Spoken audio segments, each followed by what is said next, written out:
semaine dernière, j'avais parlé avec vous sur le pardon. Eh bien, cette semaine, tous ensemble, aujourd'hui, nous allons voir une autre réalité de la présence de Dieu et de sa vie avec nous, qui est l'action, la présence et la vie du Saint-Esprit avec nous, auprès de nous, en nous, à nos côtés. Nous sommes son temple et c'est tellement important pour nous de prendre conscience de la réelle présence du Seigneur avec nous et en nous. J'ai choisi plusieurs passages de l'Écriture, tout simple, c'est pas exhaustif, hein, peut-être il vous vient aussi des passages à l'esprit pendant que je vais annoncer le message de la parole de Dieu. C'est nos limites, le message de la parole. C'est pour ça que je vous encourage toujours à prendre des notes quand c'est possible, parce que quand il vous vient une idée, une pensée, eh bien vous pouvez continuer à noter, puis à creuser aussi, tout en restant ensemble. Le premier verset, c'est Romains 14, 17, qui nous rappelle quelque chose d'important, et qui nous dit « Car le royaume de Dieu, eh bien, c'est pas le manger et le boire, mais la justice, la paix, la joie, par le Saint-Esprit. » Amen. Amen. Ce verset en introduction me paraissait tout à fait important, parce que pour beaucoup d'entre nous, parfois,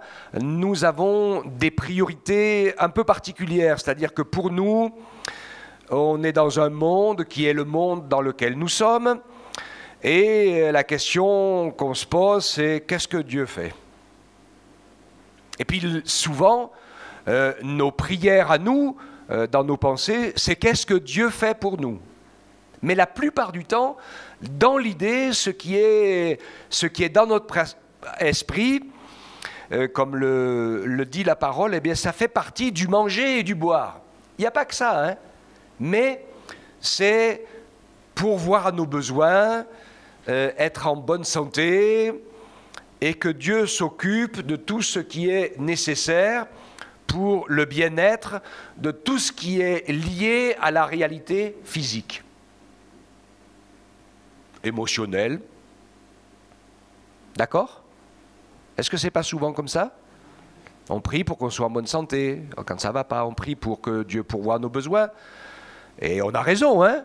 Quand les fins de mois sont difficiles, ou qu'il y a encore du mois à la fin de la paye, c'est ça, hein? Il y a toutes sortes de besoins qui sont là, on prie, et on fait bien aussi, hein, quand on a des soucis, peut-être des fois avec la voiture, la famille, enfin, il y a plein de choses qui sont là, hein, c'est tout à fait important. Mais la parole de Dieu nous rappelle que ça, c'est pas ça, le royaume de Dieu. C'est autre chose. Et Dieu veut nous montrer, nous apprendre et nous faire comprendre que toutes ces choses dont je viens de faire une petite liste, une petite énumération, eh bien ça doit pas être la finalité de notre vie. C'est simplement des circonstances, des choses, des réalités qui sont là pour que l'Esprit de Dieu puisse travailler et nous faire vivre et devenir conformes à ce que Jésus attend de chacun d'entre nous pour que nous devenions ses disciples. Et tu parlais tout à l'heure, hein, dans le témoignage, qu'on arrive avec rien et qu'on repart avec rien et que finalement, ça c'est matériel, hein, mais qu'on a un grand trésor quand on arrive avec la vie de Dieu. Et Dieu voudrait que toute notre vie, on puisse vivre avec la vie de Dieu. Et que quand on repart, eh bien, on puisse repartir avec la vie de Dieu. Parce que ça, c'est l'essentiel. Je le dis de temps en temps, vous me connaissez, mais quand j'accompagne des personnes qui sont en fin de vie, à qui, quand je leur parle, quand on parle dans la vie courante de tout ce que je viens de vous dire, ça les fait un peu rigoler. Je sais que quand les personnes arrivent en fin de vie et que tout d'un coup, la dimension spirituelle de leur âme, de l'éternité, devient une réalité indiscutable. Même de grands athées, comme des grands dirigeants politiques athées. Je me rappelle toujours du témoignage, je ne le citerai pas, mais enfin c'était parmi les premiers en Russie là-bas qui a combattu contre Dieu et contre les choses de Dieu pendant des années, qui, quand la mort a commencé à s'emparer de lui, demandait à ses meubles le pardon de ses péchés. Parce que qu'on le veuille ou non, la réalité de la dimension spirituelle apparaît tout d'un coup. Jésus nous parle pour que nous donner de la sagesse. Et il nous dit, que donnerait un homme en échange de son âme? Et moi, j'en ai accompagné beaucoup qui n'avaient pas fait la paix avec Dieu et qui étaient en train de tout d'un coup de se rendre compte qu'ils allaient entrer dans l'éternité et qu'ils avaient passé toute leur vie à s'occuper de choses complètement secondaires et parfois même de foutaises, comme on dit, et qui n'avaient pas ouvert leurs yeux sur l'essentiel, la seule chose qui est importante. Car nous sommes des êtres créés à l'image de Dieu, avec un corps, un esprit et une âme, et nous sommes faits pour vivre dans la dimension éternelle, et c'est de cela que nous devons nous occuper. Nous qui connaissons le Seigneur, mes frères, mes sœurs, mes amis qui êtes là, comprenons une chose, que le royaume de Dieu, c'est la paix et la joie, la justice, la paix et la joie par le Saint-Esprit. Et que tout ce que nous pouvons traverser dans notre vie de matériel, de compliqué, de ceci ou de cela, a pour but de nous faire vivre une vraie justice. C'est la croix, la vraie justice. Hein? Parce qu'on arrête de jeter les péchés sur les autres et de leur accuser de la faute de toutes nos misères pour revenir à la réalité du fait que j'ai besoin de Dieu et que je n'arrive pas à m'en sortir tout seul. Et quand je prends conscience de cela, eh bien ça t'emmène directement à la croix. On comprend pourquoi Jésus est mort. Parce que personne ne peut se sauver lui-même, personne ne peut faire la paix lui-même avec Dieu, personne ne peut effacer ses propres péchés. Mais Jésus le peut. Il a payé le prix pour ça. Et il a payé cher. En offrant sa vie en sacrifice, en prenant un corps comme le nôtre, avec la chair et le sang, et en mourant à notre place pour subir le jugement terrible que doit subir le péché. En faisant cela, Jésus nous fait entrer dans sa justice. Et la justice de Dieu, c'était un verset que je t'ai envoyé. J'ai péché, j'ai demandé pardon à Dieu, et je n'ai pas été jugé comme je le méritais. Dieu m'a fait grâce. Il m'a guéri. Il m'a rétabli. Il m'a réconcilié. Il m'a donné sa paix, sa présence et sa joie. Je dis moi pour que, j'espère que toi aussi tu dis moi, hein, ok? Parce que c'est une réalité personnelle. Tous, nous pouvons vivre cela. Je sais que la majorité d'entre vous ici, vous le vivez. Et quand on marche avec le Seigneur, c'est une vraie nouvelle vie. Hein, ce n'est pas simplement une idée religieuse qui nous a bien plu parce qu'on nous a dit que c'était comme ça et comme ça nous a plu, on a adhéré. Hein, ce n'est pas du tout cela. Le Saint-Esprit nous a révélé l'amour de Dieu et ce qui fait qu'on pourrait même nous couper en petits morceaux, comme l'a dit un jour un pasteur, David Wilkerson, si tu me coupes en morceaux, tous les morceaux te diront que Jésus t'aime. Vous vous rappelez de ça, hein? C'est dans son témoignage, dans la croix et le poignard. Donc oui, le royaume de Dieu, c'est sa justice, c'est Christ, c'est la croix, qui nous donne la paix avec Dieu, la paix avec soi-même, la paix avec les autres. Nous allons travailler à cela. Et toutes les circonstances matérielles de la vie ont pour but de nous aider à travailler à cela. Et c'est nécessaire pour nous de prendre conscience que le Saint-Esprit est là avec nous. Vous savez que notre corps, c'est son temple. Il ne nous laisse pas seuls. Et si vous comptez sur lui, si je compte sur lui, il va t'aider, il va m'aider. Il va m'aider, il va t'aider à vivre dans la paix du Seigneur. Il va t'aider, m'aider à faire la paix avec Dieu, avec moi-même. Avec mon prochain, peut-être. Jésus nous encourageait à être en paix avec tous les hommes, dans la mesure où c'est possible, parce qu'on ne peut pas obliger quelqu'un à faire la paix avec nous s'il ne veut pas. Mais nous, on peut faire toutes les démarches pour, hein, en attendant. Et c'est à cela que le Seigneur veut nous encourager, d'accord? Est-ce qu'on est conscients les uns les autres que c'est ça, c'est notre univers, c'est le royaume de Dieu, la paix surnaturelle? Jésus dit, je vous donne ma paix, je vous laisse ma paix. Pas comme le monde la donne, ça c'est sûr, hein. Le monde, il ne sait pas donner la paix, hein, parce qu'il passe sa vie à signer des traités, parce qu'il est tout le temps en guerre.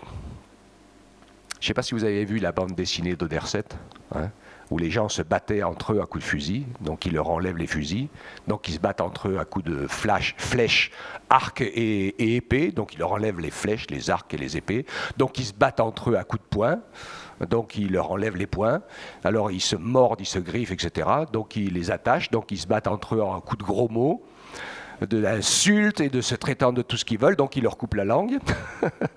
Et ils continuent à avoir des dessins de combat, de guerre et de misère et tout, donc du coup ils leur enlèvent le cerveau. Donc ils deviennent des plantes. Hein? Alors il faut arrêter d'accuser Dieu. Hein? La guerre, elle est dans le cœur de l'homme à cause du péché, parce que nous sommes en guerre avec nous-mêmes et nous avons l'impression que ça vient du dehors, mais c'est du dedans que ça vient. Et quand on fait la paix avec Dieu par Jésus et qu'on est rempli de son esprit et qu'il met en nous la paix, il va nous encourager, et ça va être la suite de mon propos, même si je suis un peu long, vous continuerez à construire la prédication, vous, hein, c'est, il veut faire de nous des ouvriers de paix. Alléluia. Et quand Jésus dit, si quelqu'un te met une gifle sur une joue, tends l'autre, c'est pas vraiment sur le comptage technique, etc., hein, parce que c'est un état d'esprit. On sait très bien que répondre à la violence contre la violence n'a jamais fait la paix avec personne. Hein. Ça finit par une guerre atomique avec tout le monde. Hein. Alors que finalement, on peut agir d'une toute autre manière. Et le seul qui a pu arrêter les choses, c'est l'amour de Jésus. Et on a vu des meurtriers, des persécuteurs, des soldats violents rencontrer Jésus, déposer les armes. Et ça, c'est définitif. Alléluia. La paix, la vraie paix qui donne la vraie joie. Hein? La joie du royaume de Dieu, qui est la relation rétablie avec notre Créateur. Et l'apprentissage d'une relation qui se reconstruit les uns avec les autres. Et cette joie, elle n'a rien à voir avec la jouissance que donnent les plaisirs du monde. Ça nous parle à tous, hein, on a un peu d'expérience. Parce que la jouissance des plaisirs du monde sont toujours addictifs. Parce qu'on donne des choses dans notre corps qui n'est jamais satisfait. Et aujourd'hui, on arrive dans des débordements de consommation de produits, de moralité. Les gens font n'importe quoi parce qu'ils cherchent une satisfaction pour trouver la joie et le bonheur dans la jouissance. Mais plus ça va, et plus ils s'enfoncent dans des prisons incroyables. Jamais la porno n'a été autant répandue, n'a fait autant de dégâts. Vous avez des gamins, des jeunes, même des gens qui sont accros aux jeux numériques ou autres, qui passent des heures et des heures, qui mangent même plus, qui se font dessus. Mais des trucs incroyables. On sait aujourd'hui que les psychologues disent que c'est autant addictif que l'alcool, la drogue, le tabac, etc. Et donc, finalement, voilà, la jouissance, le plaisir va donner une dépendance dont il faut toujours augmenter les doses pour en avoir un peu plus. Mais c'est pas ça, la joie. Nous sommes des êtres de relation, créés à l'image de Dieu. Et la joie, elle vient naturellement quand j'ai fait la paix avec Dieu. Elle vient encore mieux quand j'arrive à faire la paix avec mon prochain. Et encore mieux quand j'arrive à faire la paix, je voulais le dire avant, pardon, quand j'arrive à faire la paix avec moi-même. Ce qui n'est parfois pas une petite affaire. Hein? On a besoin d'être attentif à ces choses-là. D'accord pour nous? Vous avez bien compris le message? Qu'est-ce que c'est le royaume de Dieu? Hein? Et donc nous ne sommes pas là pour que Dieu nous bénisse dans toutes nos histoires et dans tous nos avoirs ou pas avoirs. Nous sommes là pour qu'au travers de toutes nos histoires, nos avoirs ou ne pas avoir, nous pouvons mettre à l'épreuve les paroles que Jésus nous a données et les vivre. Et voir qu'elles sont extraordinaires. Elles sont la réponse. Amen. Le fruit de l'esprit, Galates 5, 22. Hein? Donc, le royaume de Dieu, il est avant tout spirituel et pas matériel. Dieu nous parle par les éléments matériels pour nous enseigner. C'est super important de savoir ces choses-là.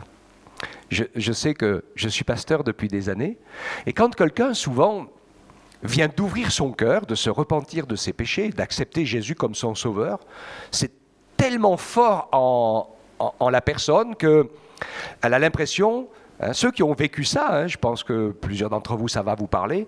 Quand on arrive à l'église au début, qu'on rencontre les chrétiens et qu'on vient de découvrir Jésus et que le Saint-Esprit a révélé en nous l'amour de Dieu, on a l'impression que tout le monde, c'est presque des anges. Ça ne dure qu'un temps. Et dès qu'on commence à cohabiter les uns avec les autres et à vivre ensemble et à travailler et tout, on s'aperçoit que, bah non, finalement, on n'est pas des anges. On n'est que des pauvres êtres humains, qu'on demeure et reste des êtres humains avec nos limitations, nos erreurs, parfois nos chutes. Ça arrive. On va se dire, mais Dieu sait que parfois, dans notre chute, nous allons apprendre quelque chose que nous n'aurions jamais appris si on n'était pas passé par là. Et puis on jugerait facilement les autres. C'est facile d'avoir le doigt qui pointe. Vous savez ce qu'on dit toujours, hein? Celui qui a le doigt qui pointe, t'en as 3 qui te montrent toi. En général. Hein, c'est ça? Ok, il n'y en a qu'un en face et il y en a 3 qui reviennent.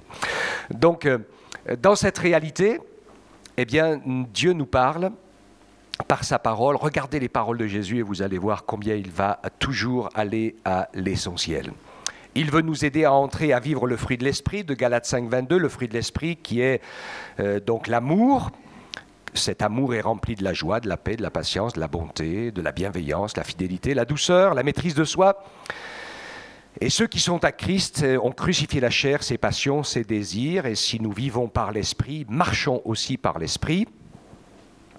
Et Dieu nous encourage ainsi à pouvoir le suivre dans une vie vraie. Toutes les religions du monde inventent des rites et des obligations. Ça, faut le faire, ça, faut pas le faire, ça, c'est bien, ça, c'est pas bien. Mais c'est très humain, ça. Et Jésus ne fonctionne pas comme ça. Et le Saint-Esprit non plus. Et il va nous montrer son chemin. À partir du moment où on apprend à l'aimer comme il nous aime, eh bien, il va pouvoir nous montrer ce qui est l'essentiel. Quelle colère les religieux avaient contre Jésus parce qu'il faisait la plupart de tous ses miracles le sabbat. Alors, ils disaient, c'est pas possible, c'est interdit de travailler le jour du sabbat. Et Jésus les a repris à plusieurs reprises.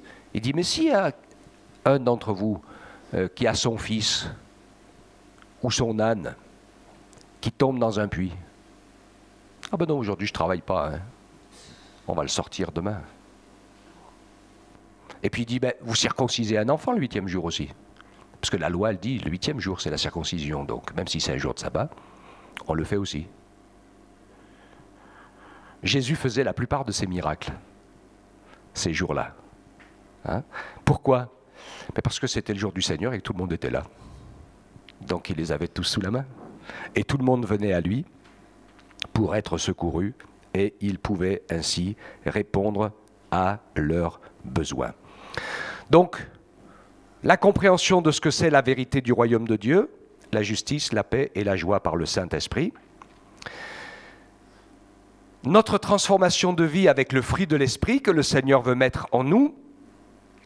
Et puis, un autre point qui est très important, qui est la deuxième partie, acte 1, 8.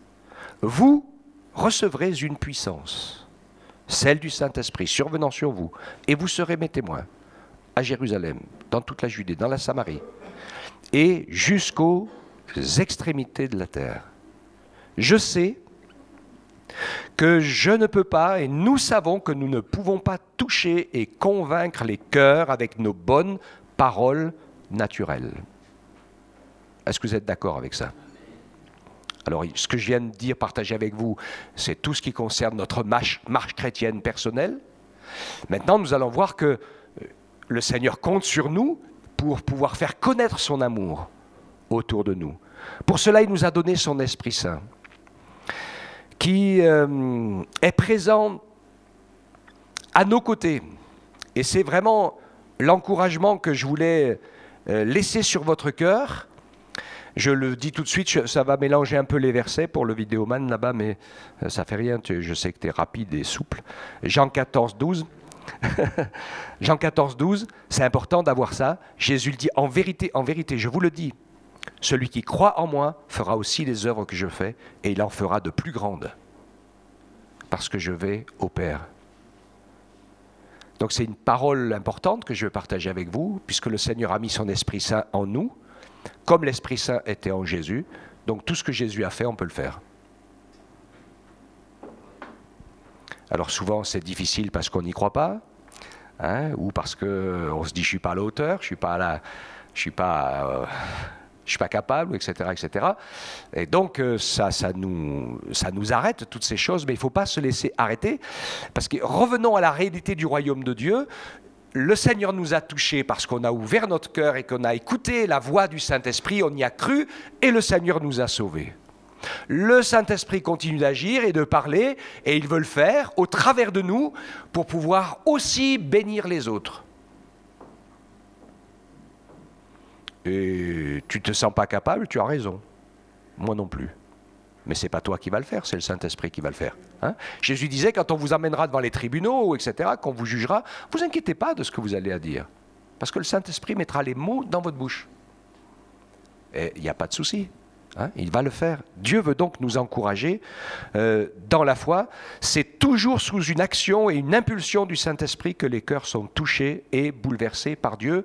Nous ne sommes que des porte-paroles ou des acteurs, un geste, une parole, un témoignage, une circonstance particulière qui fait que le Saint-Esprit peut faire quelque chose, et quand le Saint-Esprit peut agir, les cœurs sont touchés. Hein, et ça, on ne doit jamais l'oublier.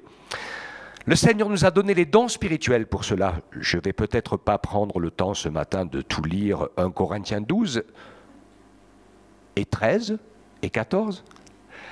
12, il nous donne le détail de comment fonctionnent les dons spirituels. En 13, il nous donne le moteur de l'exercice des dons spirituels qui est l'amour. D'accord ? Je ne vous donne pas les détails de 1 Corinthiens 13, mais c'est super important parce que il peut y avoir un problème pour l'exercice des dons spirituels parce que des fois on va se sentir plus grand, plus fort que ce qu'on est en réalité.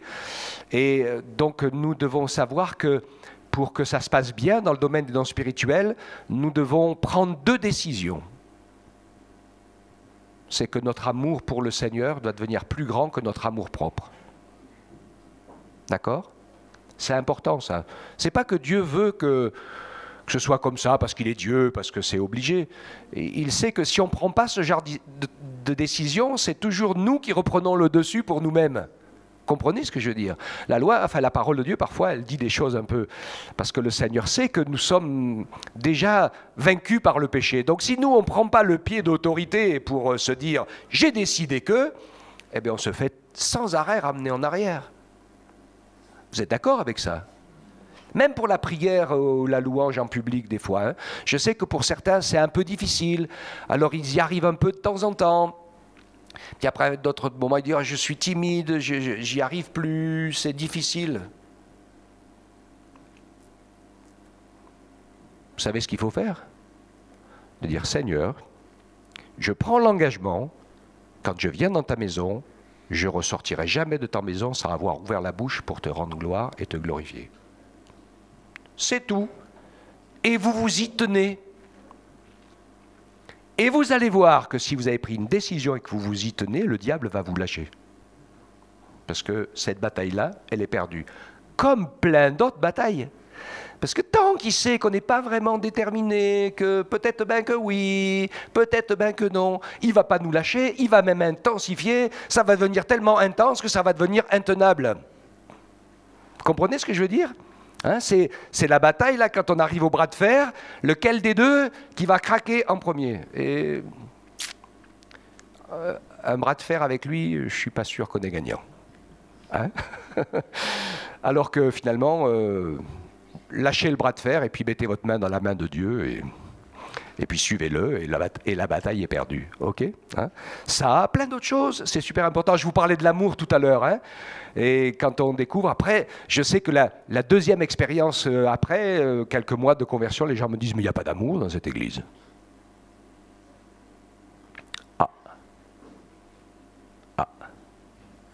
Et c'est C'est logique, hein, ça fait partie de la croissance spirituelle, qui est la première étape de l'enfantillage. C'est le bébé qui pleure pour avoir son biberon. Quand on est enfant, c'est comme ça. Hein.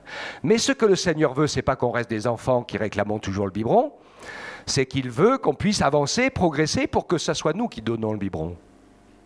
Ah, là c'est pas pareil, hein. Parce qu'il faut se lever la nuit, et puis les autres ils vous braillent dessus. Hein, ils sont pas contents les petits, hein. Ils vous braillent dessus, hein, ça vient passer vite, hein. Qu'est-ce que tu crois quoi toi? Mais on le fait. On donne le biberon, hein, parce qu'on sait que le bébé va passer à l'étape suivante. D'accord? Et quand on a compris que c'est un piège de l'adversaire de voir tout ce qui ne va pas, on apprend la première leçon de la foi chrétienne, normalement, que le Seigneur te dit. T'occupe pas de savoir s'il y a de l'amour ou pas d'amour. Tu connais Jésus, il t'a aimé, aime.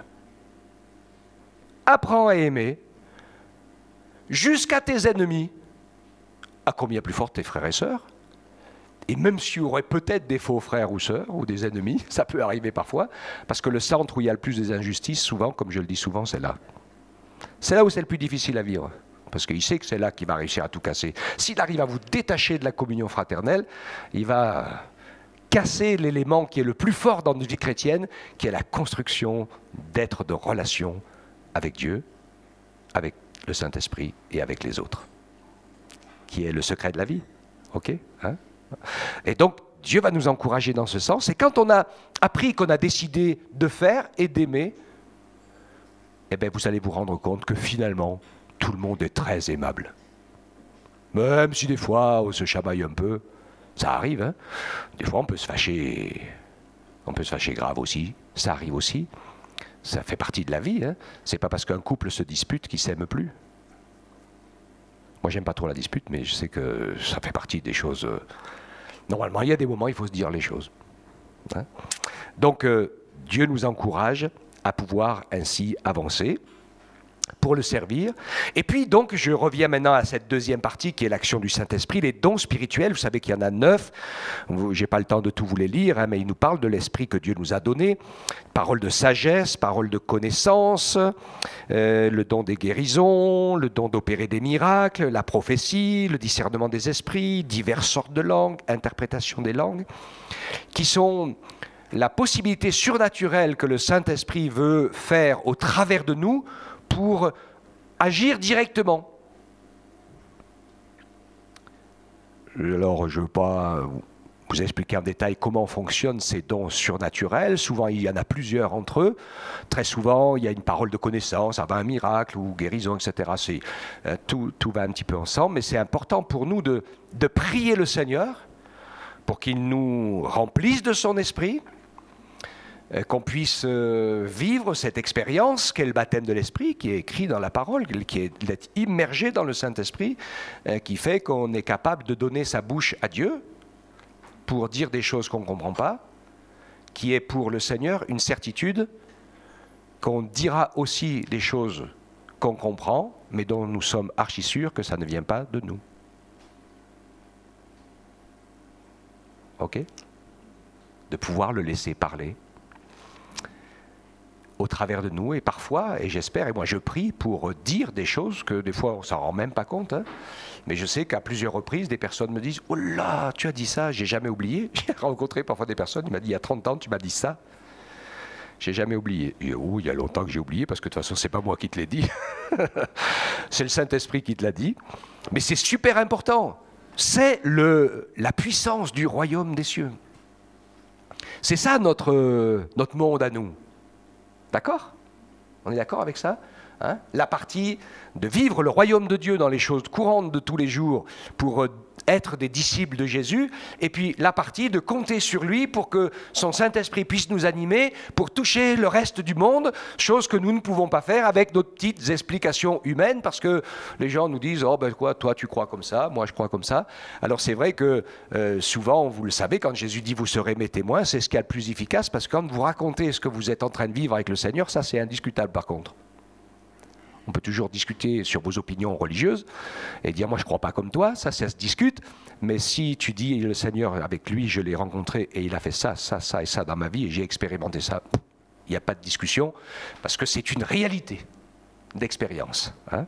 Et si, en plus de ça, eh bien, on est ouvert et qu'on est conscient que le Saint-Esprit peut nous utiliser pour dire quelque chose et qu'on est souple et qu'on fait confiance au Seigneur, eh bien, on va être étonné de voir que le Seigneur est capable d'agir avec force, avec autorité, de bénir et de toucher les cœurs.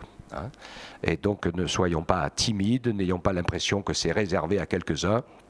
Moi, je crois que le Seigneur l'a dit dans sa parole, il est avec nous tous les jours, jusqu'à la fin du monde, et un seul et même esprit, verset 11, dit que opère toutes ces choses, les distribuant en chacun en particulier comme il veut. C'est le Seigneur qui agit directement au travers de nous. Amen. C'est quoi ce qui est important pour le Seigneur? Et je termine maintenant avec Jean 15, 12 à 15. C'est ici mon commandement. Aimez-vous les uns les autres comme je vous ai aimés. Il n'y a pas de plus grand amour que de donner sa vie pour ses amis. Vous êtes mes amis si vous faites ce que je vous commande. Je ne vous appelle plus serviteur, parce que le serviteur ne sait pas ce que fait son maître, mais je vous ai appelé ami, parce que je vous ai fait connaître tout ce que j'ai appris de mon Père. Amen. J'aime beaucoup ce mot dans la parole, hein, qui est le mot connaître, et j'insiste beaucoup là-dessus, parce que nous, les chrétiens, les gens de ce monde, ils sont des gens bizarres, vous vous affirmez des trucs, comment vous êtes sûr de ça? Le mot connaître, dans la Bible, il est utilisé la première fois avec Adam et Ève, quand Adam connut Ève, sa femme, ils ont couché tous les deux ensemble, ils se sont connus l'un l'autre, ils sont devenus intimes, ils ont tout partagé ensemble, et quand la parole de Dieu dit connaître les choses de Dieu, ça veut dire que pour nous, ce n'est pas une histoire qu'on croit, c'est du vécu. Rencontrer Jésus, ça a changé notre existence, notre destinée, notre pensée, notre vie, notre futur, notre présent, ça a tout changé et c'est indiscutable. Parce que c'est ce qu'on vit. Alléluia. Et oui. Et on va continuer à grandir dans cette connaissance, mes frères et sœurs. À partir du moment où nous ne restons pas des bébés et nous ne sommes pas simplement à dire « Ah Seigneur, bénis-moi parce que j'ai trop chaud, j'ai trop froid. Bénis-moi parce que j'ai besoin de changer de voiture. Bénis-moi parce que je cherche une nouvelle maison. Bénis-moi et garde-moi pour mon travail. » machin. Je ne dis pas qu'il ne faut pas. Hein. Dans la prière du Notre Père, c'est juste une phrase « Donne-nous notre pain quotidien ». C'est celle-là. Hein. Mais il y en a beaucoup d'autres phrases dans la prière du Notre Père. Et celles-là, parfois, hein, donc on les oublie et on pense que voilà, Dieu est à côté de nous. Et puis, comme un bon papa, il va nous... Eh bien, écoute, si ce que tu lui demandes, c'est mauvais pour toi, il ne va pas te le donner. Parce qu'au lieu de te faire grandir, ça va te faire devenir... ça va te faire mal, ou ça va devenir égoïste, caractériel. Ou dire, pourquoi tu ne me donnes pas? C'est comme ça, les gosses. Alléluia. Oui. Par contre, si nous sommes intéressés par tout ce que le Saint-Esprit veut nous faire vivre, alors nous allons expérimenter la justice de Dieu, l'amour de Dieu, la paix de Dieu, la joie de Dieu dans toutes les circonstances, quelles qu'elles soient. Et ça, c'est super important. Hein. On voit des frères et sœurs dans des pays, ils ont à peine de quoi manger, à peine de quoi se loger, à peine de quoi se vêtir. Ils vivent avec Jésus dans leur cœur, ils ont le sourire, ils chantent des cantiques du matin au soir. On se dit, oh, oh. C'est pas vrai, ça? Ouais. Que Dieu nous aide à pouvoir fonder notre foi sur l'essentiel et pas rester des enfants ou des consommateurs. Une autre prière, et je termine, c'est la dernière lecture avec Jean 17, 20 à 23. La prière de Jésus à son Père avant sa crucifixion, c'est super intéressant cette prière de Jean 17. Vous pourrez la relire entière et vous verrez ce que Jésus demande à son Père pour nous. Il dit ce n'est pas seulement pour eux que je prie, donc il était pour ses disciples qui étaient autour de lui il y a 2000 ans. Il dit mais encore pour ceux qui croiront en moi par leur parole. Ça va? Vous vous sentez concerné? C'est nous aujourd'hui, hein? Afin que tous soient un, comme toi, Père, tu es en moi, et comme je suis en toi, afin qu'eux aussi soient un en nous.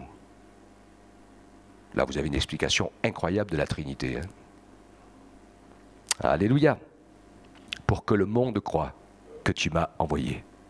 Je leur ai donné ta gloire que tu m'as donnée, afin qu'ils soient un comme nous sommes un, moi en eux et toi en moi, afin qu'ils soient parfaitement un et que le monde connaisse que tu m'as envoyé, que tu les as aimés comme tu m'as aimé. Amen. Et moi je me réjouis parce que cette parole s'accomplit. Vous le savez comme moi. Hein, je vous ai parlé de l'intensité du combat spirituel qui s'amplifie, ça devient très compliqué.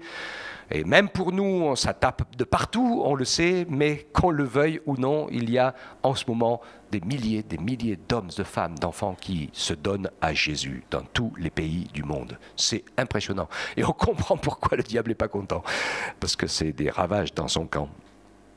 Donc il faut qu'on fasse attention, bien sûr, hein. Il faut qu'on veille, notre combat, on en est conscient, il est à ce niveau-là, et on prie que le Seigneur nous garde debout, parce que celui qui est debout ne prenne garde de tomber, on prie pour que le Seigneur nous fortifie, pour qu'on demeure un, malgré que des choses peuvent parfois, on peut avoir des opinions différentes, mais n'oublions jamais que malgré les opinions différentes, ce que le Seigneur veut, c'est que nous demeurions un pour le servir. Ok, hein, et que nous fassions connaître au monde son amour, que nous apprenions à vivre de son amour, que nous l'expérimentions. Et moi je remarque, et vous allez le remarquer aussi comme moi, que finalement les plus belles expériences surnaturelles, on les fait quand on est à disposition pour servir le Seigneur, comme plusieurs d'entre nous. Hein. On est partis à l'aventure les uns les autres, on est dans la vie, on est dans le travail ou autre, on sait que le Seigneur est avec nous, qu'il veut se servir de nous, on le prie pour qu'il nous aide à manifester ses œuvres et sa parole, et bien on va toujours trouver quelqu'un à aider, à parler, à encourager, à secourir, à laisser une parole de la part du Seigneur, et on est là pour ça.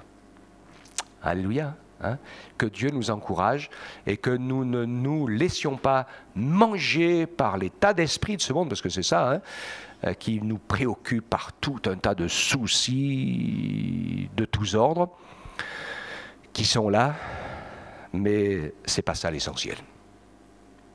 L'essentiel, c'est de vivre pour, dans et avec le royaume de Dieu, pour être dans la paix, dans la joie, dans la justice.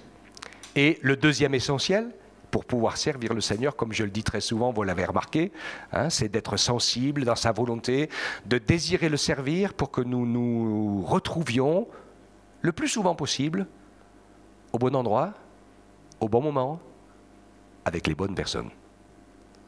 Et c'est comme ça que le Saint-Esprit peut faire son œuvre. Amen. À Dieu soit la gloire.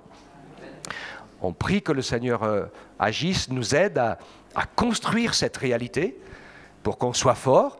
Et je sais, moi, quand j'ai parlé tout à l'heure de gens que je vois entrer dans l'éternité désespérés parce qu'ils ne se sont pas du tout occupés de leur âme et tout d'un coup ils voient le grand gouffre de l'éternité s'approcher, j'en ai aussi accompagné plein qui sont dans la paix du Seigneur, et puis quand ils s'en vont, ils prient pour leur famille, leurs femmes, leurs enfants, leurs parents ou leurs maris, etc. Et puis ils disent, allez, vous inquiétez pas, on se retrouve à la maison. Hein. Billy Graham, il dit un jour, vous lirez sur les journaux que je suis mort, mais ne les croyez pas. Je viens juste d'entrer à la maison et je suis maintenant enfin dans la vraie vie. Alléluia. Avant, c'était juste une répétition. Amen. Hein? Que Dieu nous bénisse, nous accorde sa grâce. On pense à la prière la plupart du temps, le dimanche après-midi, ou Florence ou moi, ou exceptionnellement les deux. On va à la maison d'arrêt, c'est important. Hein? Il y a des combats. Avec le secours alimentaire, les gens sont là. Alors à l'occasion, on peut donner une parole d'amour, d'accompagnement, même tenir la main. Il peut s'en passer des choses. Seigneur, ta grâce. Alléluia. Ouvre nos yeux sur les réalités de ton royaume tellement présent en nous, au milieu de nous et autour de nous. Ou levons les yeux et regardons les champs qui blanchissent pour la moisson. Jésus va revenir et ça n'a jamais été aussi extraordinaire et compliqué qu'aujourd'hui. Alléluia. Seigneur, sois béni. Tu es fidèle et bon. Ta parole est incroyable. Merci pour le jour où tu as bouleversé chacune de nos vies. Mais nous voulons croire que ce n'est pas que pour moi, pour toi, pour chacun, mais que c'est pour d'autres encore. Où tu veux te révéler, sauver, pardonner, délivrer, construire ce réel être que nous sommes en vrai, qui n'est pas seulement quelqu'un qui mange, qui boit, qui s'habille, mais qui vit à la dimension de Dieu, dans l'amour de Dieu, dans le salut de Dieu. Merci pour toutes ces choses. qui sont là, tellement réels, et que parfois nous côtoyons sans nous en rendre compte, sans les voir. Donne-nous de choisir d'être tes disciples et de nous enraciner dans les réalités de ton royaume, pour ne pas nous laisser distraire au-delà du possible pour des choses qui ne nous servent à rien. Merci pour tes bienfaits et ta bonté, Seigneur. Fortifie nos cœurs. Si nous avons besoin de prendre quelques décisions, de nous réorganiser dans notre vie, Seigneur, pour moi, pour chacun de nous, montre-nous, Seigneur, là où tu nous veux, comment tu nous veux. Aide-moi, aide-nous à te ressembler, à comprendre les réalités éternelles de ton royaume qui régissent l'univers entier. Merci pour ta présence, merci pour ton amour, ta main tendue vers le plus petit, parce qu'il n'y a pas de plus petit pour toi. Nous sommes tous très précieux à tes yeux, qui que nous soyons et quel que soit l'âge. Que ton nom soit glorifié, Père éternel. C'est au nom de Jésus que nous te prions, nous t'adorons. Et nous te disons, Seigneur, pardonne-nous toutes nos bêtises, parfois nos folies, tout ce temps perdu. Et aide-nous à racheter le temps, comme le dit l'Écriture, car les jours sont mauvais. Glorifie-toi dans chacune de nos vies. Aide-nous à être sensibles à la présence, à la parole, à l'action et à la vie de ton esprit en chacun de nous, Seigneur, pour lui laisser toute la place. Merci de ne pas nous avoir laissés seuls et de nous avoir donné ce consolateur si merveilleux qui est chaque jour avec nous. Que ton beau nom soit glorifié, Père. Amen. Amen.